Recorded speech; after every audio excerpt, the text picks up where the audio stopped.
So yeah, this is an interesting piece. This came about,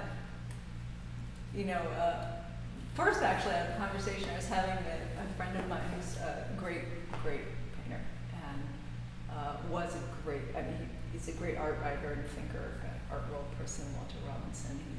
I'm just very fortunate to have a sort of friendly professional relationship with him, and I was at his studio, and we were talking about like the female gaze thing and the male gaze, the male odalisque, and there's not a lot that's from a woman's perspective. There's male painters who do sort of it's definitely from a homoerotic male gaze, male nudes, and then there's there's not a lot of actual just the male odalisque from the female gaze genuinely.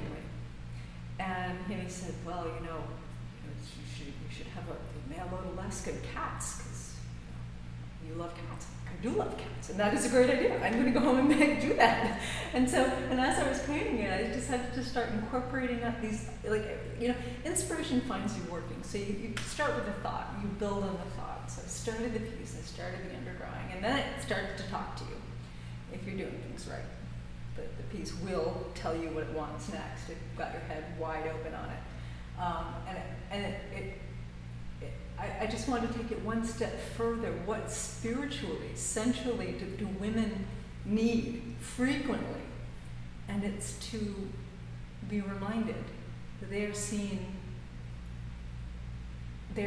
whole who they are. They are seen, that's so attractive to any woman, to be recognized as whole in who they are by the person who is looking at them, who loves them.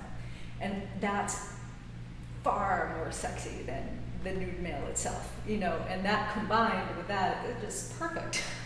It's so, and then combining that thought with the male odalisque and the text and the word balloon was one of the ways in which I could start appropriating my own past self. That's something that's important to me, this idea of self-appropriation. I like appropriation in the gallery world. I like the practice of appropriating.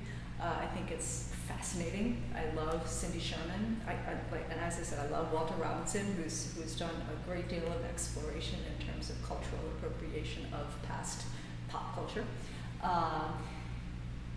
But I don't really think that there's an artist who's had fame in pop culture illustration who's left it to come to a place to start getting into a dialogue with contemporary art in such a way that they can look back to their past self and appropriate themselves.